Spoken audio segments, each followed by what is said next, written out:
The early 8th century was a dangerous time for the Frankish lands. The old Merovingian kings still sat on the throne, but real power had slipped away years earlier. The kingdom was split between Austrasia in the east, Neustria in the west, and Burgundy in the middle. Nobles fought each other constantly. Saxons raided from the north, and the church held vast estates that many wanted for themselves. Into this chaos stepped a man who would change everything. Charles, the illegitimate son of the powerful mayor of the Palace Pepin of Herstal, had spent his early years fighting for survival.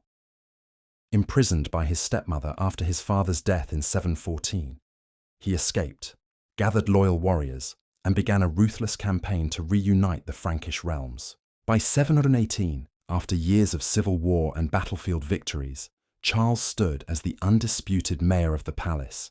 He was not yet a king in name, but he ruled the Franks in every way that mattered. He was a soldier first and foremost. Tall, broad-shouldered, and utterly fearless, Charles understood one simple truth. Power came from the sword and from the loyalty of fighting men. He reformed the army, rewarding loyal nobles with land in exchange for military service. He trained his warriors to fight as heavy infantry, shoulder to shoulder, protected by long shields, chainmail, and iron helmets. These were not the fast-moving horsemen of the south. These were men who stood their ground like a wall of iron. But while Charles was busy securing the north and east, a storm was gathering far to the south. Across the Pyrenees, in the newly conquered lands of Al-Andalus, the armies of the Umayyad Caliphate were growing restless. They had swept through North Africa and Spain in little more than 20 years, carrying the banner of Islam from Damascus all the way to the Atlantic. Now their eyes turned northward, toward the rich cities and monasteries of Gaul. The stage was set for one of the most decisive clashes in European history. The man who would earn the name Charles the Hammer was about to face his greatest test. By 711, the Visigothic kingdom in Spain had collapsed under the weight of internal betrayal and Umayyad steel. In just a few short years, Muslim forces under leaders like Tariq ibn Ziyad and Musa ibn Nusayr had conquered almost the entire Iberian Peninsula. They called their new territory Al-Andalus. From Córdoba, their governors ruled with a mixture of tolerance and iron discipline. Christians and Jews were allowed to practice their faiths, but they paid the jizya tax and lived under Muslim law. The Umayyads were not content to stop at the Pyrenees. Raids into southern Gaul began almost immediately.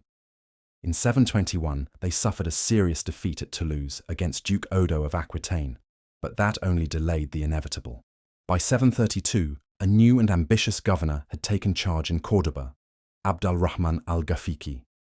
He was an experienced soldier, respected by his Berber and Arab troops alike. He saw an opportunity. The Franks were divided. Aquitaine, the rich duchy south of the Loire, was only loosely allied with the northern powers. If he struck fast and hard, he could plunder the wealthy monasteries, capture slaves, and perhaps even carve out a foothold north of the mountains. In the spring of 732, al-Rahman crossed the Pyrenees with a large army, mostly fast-moving cavalry armed with lances, swords, and bows. They stormed into Aquitaine like a whirlwind. Bordeaux fell. The city was sacked, its churches looted, its people killed or enslaved. Duke Odo, the ruler of Aquitaine, met the invaders in battle near the river Garonne and was crushed. Thousands of his men died. Odo himself barely escaped with his life and fled north, desperate for help. Word reached Charles Martel in the north. The Muslim army was now marching toward Tours, drawn by the legendary wealth of the Abbey of St. Martin, one of the richest religious centers in all of Europe. Charles knew that if Tours fell, the road to the heart of Francia would lie open. He had no choice. He called his warriors together, summoned allies from across the Frankish lands, and prepared to march south. The collision between the two greatest military powers of the age was now unavoidable. Charles Martel did not rush into battle. He was a careful planner who understood the value of terrain and preparation. He gathered an army of between 15,000 and 30,000 men, the core of which were his veteran Austrasian and Neustrian infantry. These were tough, battle-hardened farmers and warriors who fought on foot, protected by heavy shields and long swords.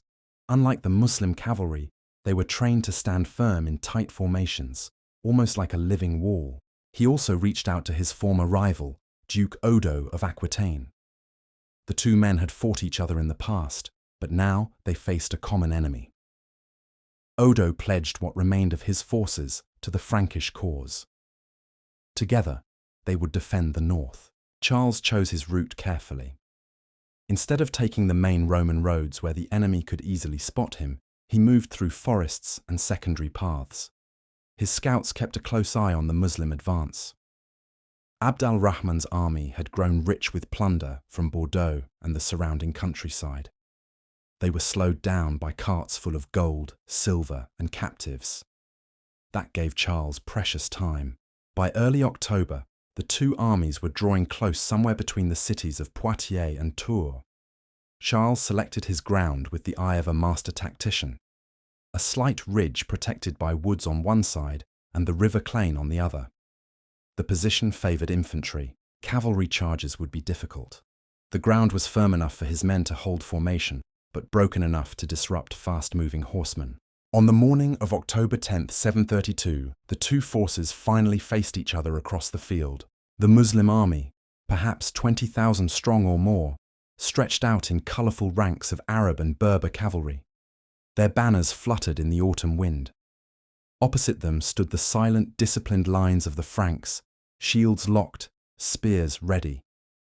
Neither side knew it yet, but the next few hours would decide the fate of Western Europe for centuries to come.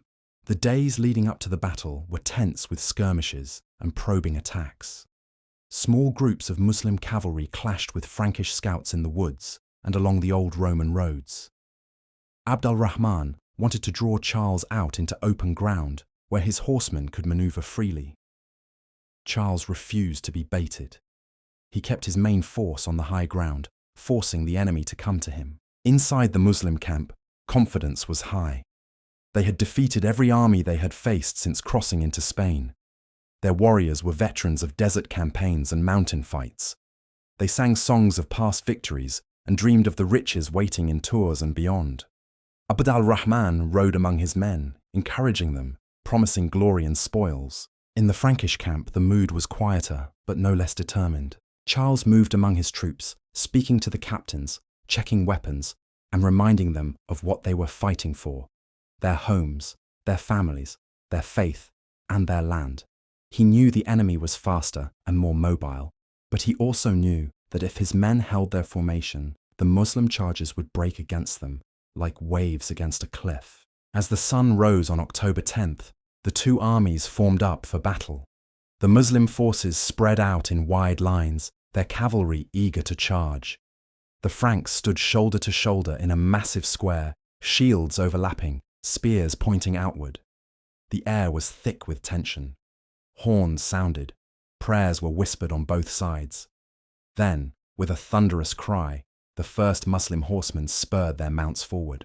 The Battle of Tours began with wave after wave of Muslim cavalry crashing against the Frankish lines. The horsemen came fast, shouting battle cries, firing arrows and thrusting lances. But the Franks did not break.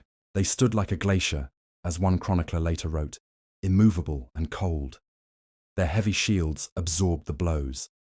Their long spears and swords struck back with deadly effect whenever a rider came too close. For hour after hour, the attacks continued. The Muslim commanders tried to find a weak point, to outflank the Franks, or draw them out of position. But Charles had chosen his ground too well.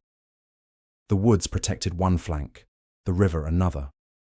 The ridge gave his men the advantage of height. Time and again the cavalry charges faltered and fell back, leaving dead horses and riders on the field. As the afternoon wore on, the fighting grew fiercer. Abd al-Rahman himself rode into the thick of the battle, trying to rally his men for one final push. That was when disaster struck.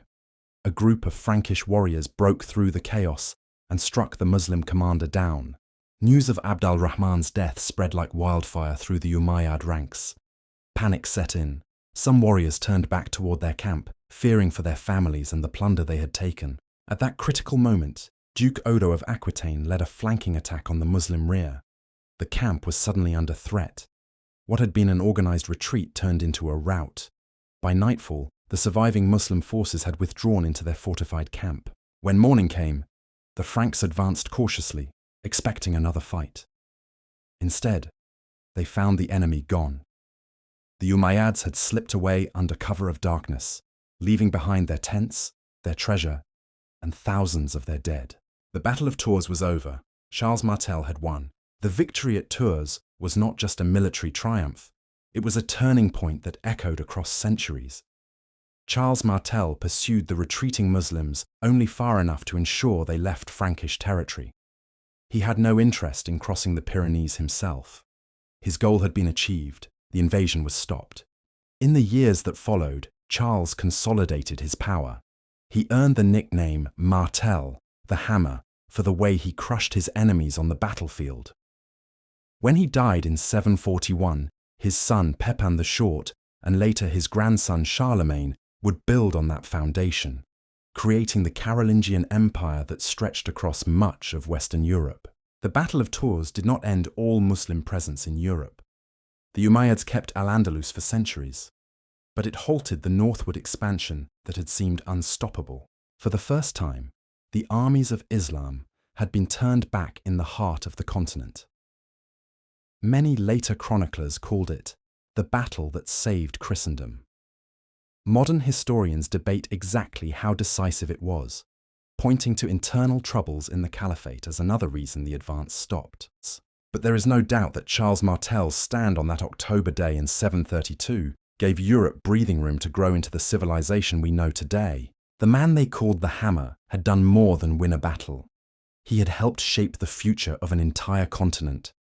And though the exact field where the fighting took place has long been lost to time, the memory of that day when two worlds collided still reminds us how one leader, one army, and one afternoon of courage can change the course of history forever.